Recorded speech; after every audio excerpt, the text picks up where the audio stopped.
This short video is going to go over our class syllabus for our online sections of English 1010 for fall of 2022. So you can always access our syllabus directly through our Canvas website. To find the syllabus, navigate to the left-hand column and click on Syllabus. What you'll see immediately is that there is an embedded syllabus that you can navigate through. If you hover over these three lines, it will bring up a navigation menu or a table of contents so that you can go exactly to the information you want. If you have a question about grading or late work later in the semester, you can click on these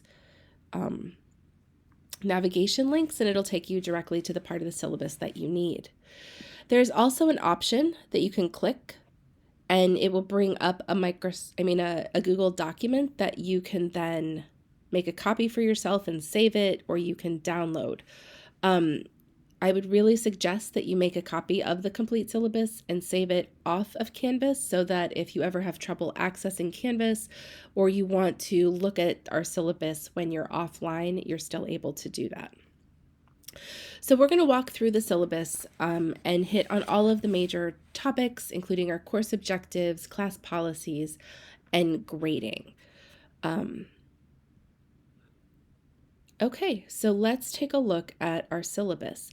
Again, this is for our online asynchronous classes in fall 2022.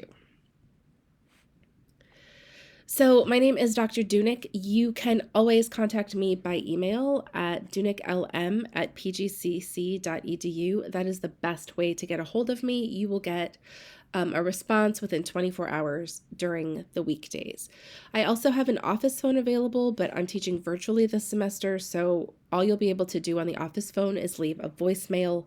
Again, you should expect about a 24-hour turnaround Monday through Friday. I have student drop-in hours on Mondays and Wednesdays from 11 a.m. to 1 p.m. You can sign up for an appointment during those hours through the calendar app. You can also make an appointment anytime during the week, Monday through Friday, as long as you give me 24 hours notice by email. So one thing I do want to note is that this is a completely asynchronous version of English 1010. We will not have any required class meetings. There are no live instructional sessions. If you would prefer a class with a live professor, either on campus or virtually, you should consider switching to a section that would better fit your needs. So let's talk a little bit about English 1010 and what it is. English 1010 is the first in your 2-semester composition course requirements here at Prince George's Community College. This semester, we're going to be focusing on the skills you need to research and write college-level essays throughout your college career. There are a series of learning outcomes, so to successfully complete this course, a student should be able to do these outcomes: formulating thesis statements, organizing essays, constructing well-developed paragraphs, applying grammar and usage rules correctly. You should be able to evaluate libraries and online sources, synthesize sources into an essay, integrate sources into your essay, and properly document your sources. We're going to be working on these skills on a series of projects throughout the semester. Your final research essay will demonstrate your mastery of those skills. So let's talk a little bit about time needed for this course, because a lot of times students think that an online course takes less time or is easier because there's no required class sessions. This is actually not true. So there is a general requirement that for all credit courses, students are expected to spend 37.5 hours per credit hour. Since this is a 3-credit course, that means you should be expected to spend about 112 to 118 hours of work on this course throughout this week. That means for this course, you need to plan about 7 to 10 hours per week working on course materials. If you struggle with reading or writing, or if English is not your first language, it may take you longer to complete the course materials. If you are unable to spend this amount of time in the class, if you're taking too many classes, if you're overbooked, I would highly recommend you either talk to me during office hours or to a course advisor. So textbooks and supplies, you are not required to purchase anything for this for this course. We're going to be using a combination of free online textbooks and electronic resources. You're going to access your textbook through something called Perusal. It's a website that is a community reader site that allows you to discuss the readings with the class and get credit for your readings. There'll be another video about that on Canvas. Because this is a completely online class, you do need a computer with a reliable high-speed internet access. If you do not have a computer, it's going to be very difficult to do a lot of the work in this class. So you should make plans to visit the computer labs on campus. The same goes if you don't have reliable high-speed internet access. The other thing that you're going to need to know how to use are Google Documents. Most of the assignment worksheets and instructions are going to be made available to you through Google Docs. You don't have to have a Gmail or Google account to use Google Docs, but it's usually easier if you do have one. If you have any trouble using any of the links in the class, please let me know. I'm here to help with that. So let's talk about the grading in the class. So final course grades are on a weighted average. Your individual assignments might be made up of points or averages or different things, but your final course grade is all on a percentage scale. And it's broken down like this. 90 to 100 is an A, 80 to 90 is a B, 70 to 79 is a C, and onward. This is a consistent grading scale for the entire campus. So in this course, we have specific required assignments. It's important to know that there are 5 unit projects, and you have to submit all the unit projects to pass the course with a C or higher. This is because Maryland has statewide composition standards with page length requirements. So we have a bunch of different types of activities for this semester. You're going to start off with a short diagnostic essay called Everything I Know About Writing that will help you tell me what you know and give you a baseline for starting the semester. We have 5 unit projects: the summary and response essay, the synthesis essay, an annotated bibliography, a research essay, which is our capstone project, and a revision with reflection. These assignments all build on one another. So the summary, response, and the synthesis are paired assignments. The annotated bibliography is the research you do for the research essay. Everything in the course is scaffolded. So even though there's 5 individual assignments, really we're looking at 2 major units and then a revision and reflection unit at the end. So you should expect to do homework throughout the week for this course. Your homework is going to include your perusal, reading, engagement assignments and worksheets. Again, there will be a separate video to walk you through that. And there's also going to be a variety of worksheets like reading analysis worksheets. All homework is graded pass-fail for completion. So as long as you do the homework, you get full credit. This homework is intended to help you check your knowledge and understanding the materials, to get feedback and to get help before the major assignments come in. So completing the homework gives you full points. There are also process work requirements. Each of our major unit projects have required process work. These are the steps you would need to take in order to write these major projects. These are required activities that help you plan, draft, and revise your essays.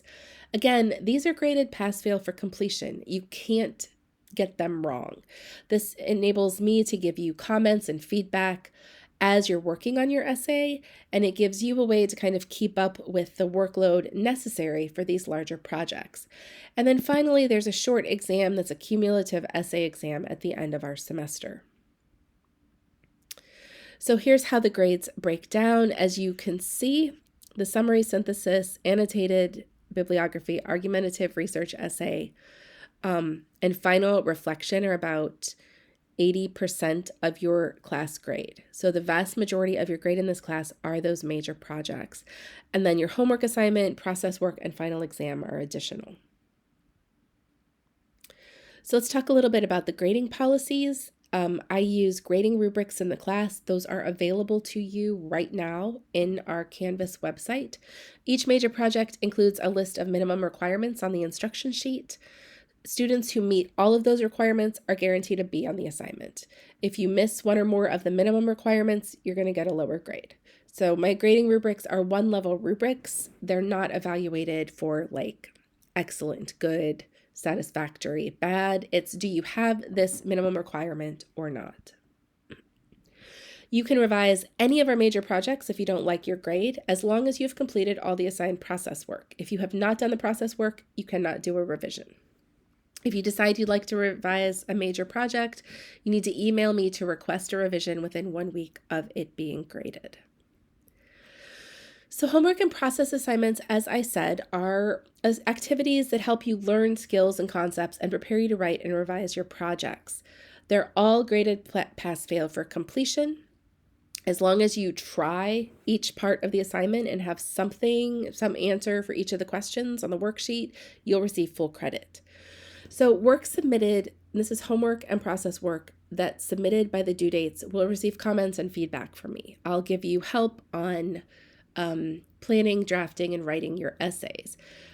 If you don't submit the homework and process work by the dates listed in the schedule, you may not receive feedback, especially if the work is very, very late. But you can submit any homework or process work up until the due date of the major project for which it is assigned without penalty. So if you get behind 1 week, it's not a problem. Just keep working on the assignments in the order that they're listed. And as long as all that homework and all of the process work is done before you turn in the paper, you'll still get credit for it. Please note the only exception to this are our draft workshops. There are 3 or 4 small draft workshops throughout the assignment. Those cannot be submitted late because they depend on students interacting with one another. So if you turn your draft in late, people can't give you feedback. If you give your feedback late, it doesn't help your peers with their assignments. And I will be sure to mark those later in the semester when those come up.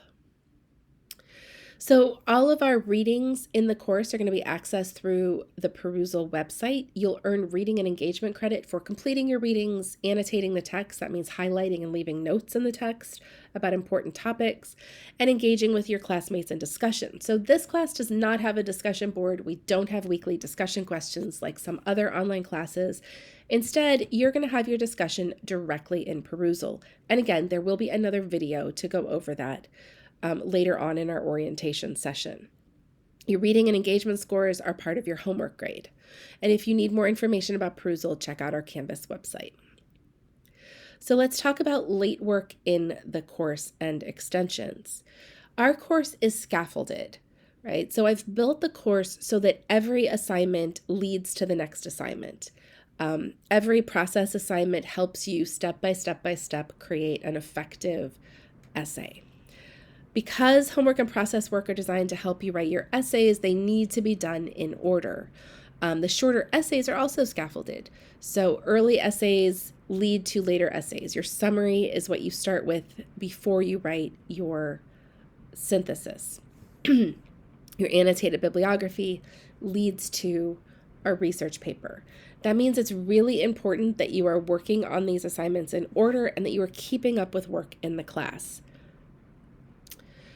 So you have homework and process activities due on 2 days each week. These are checkpoint days, Tuesday and Thursday. I've designated these days to kind of help you balance the workload. If you submit those assignments on time by the listed due dates, I will give you comments and feedback that will help with future assignments. If you happen to fall behind, as I said before, you can still complete most of the activities in the class for credit with no penalty. You should always continue to work on the activities in the order they are assigned, and they must be submitted before the major project is due. So it's pointless to do process work after you've already done the essay. It's pointless to go back and try to fill out a worksheet after the essay is written because the worksheet is supposed to help you with that essay. So again, draft workshops must be completed on time, and once the project due date has arrived, then any incomplete homework or process work turns into a 0 and cannot be made up. Major assignments and projects. There are 5 required projects in the course, as I said before. They are due on the dates listed in the syllabus. If you are late projects lose 1 letter grade per day late, up to 5 days late. After 5 days late, the project can't earn anything above a 50%. However, I understand life happens. Everyone will start the course and the semester with one Life Happens Pass. That means one time this semester, you can turn in a project up to 48 hours late without penalty, without explanation. Otherwise, you should think about an extension if you know you're going to miss your due date. If you know ahead of time that you're facing an issue, a personal issue, a time crunch, you're overworked, you have too many projects due, and you're not going to be able to get an assignment finished, you can ask for an extension before the due date. Unit projects are usually due on Sunday. That means that unit project extension requests have to be received before Friday at 4 p.m. Extensions requested after 4 p.m. on Friday will not be granted, and the work will be considered late. So to request an extension, you just have to send an email to me explaining your situation and giving the date that you plan to submit the assignment.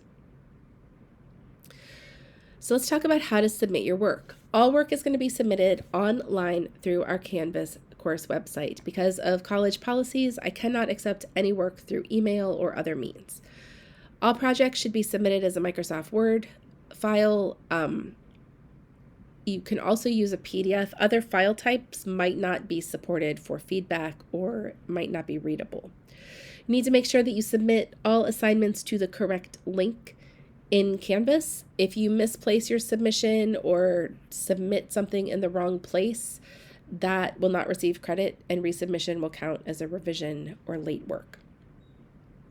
All of your projects should be formatted in MLA style and free from plagiarism. So it's really important that once you upload your major projects, you check them over. If you can't see your work, I probably won't be able to either. Files that are corrupted, blank, or unable to be opened will not receive credit and will be considered late if you have to resubmit them. So plagiarism and source use. This semester, we are going to learn all about integrating sources responsibly for college-level writing. Please note that all major essays will be submitted to a plagiarism detection service, and it's your job to avoid improper source use, plagiarism, and other forms of cheating.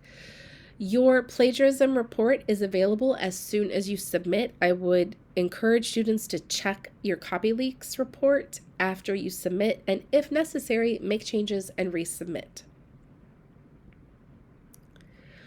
If you run into technical difficulties this semester, you should email me as soon as possible.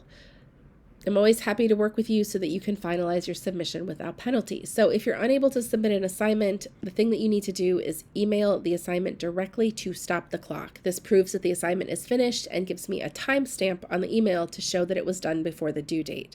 And then once your technical difficulty is solved, you will have to upload your assignment to Canvas to be graded. Remember, I can't accept or grade assignments through email, but you can use email to kind of prove, hey, it was done, I'm just having computer issues. So for other college policies, you'll want to make sure that you take a look at our complete syllabus. If you have any questions about the syllabus or policies this semester, please don't hesitate to reach out through email or to stop by student office hours.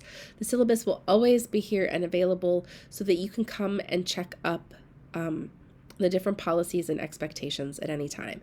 If you have questions, please let me know.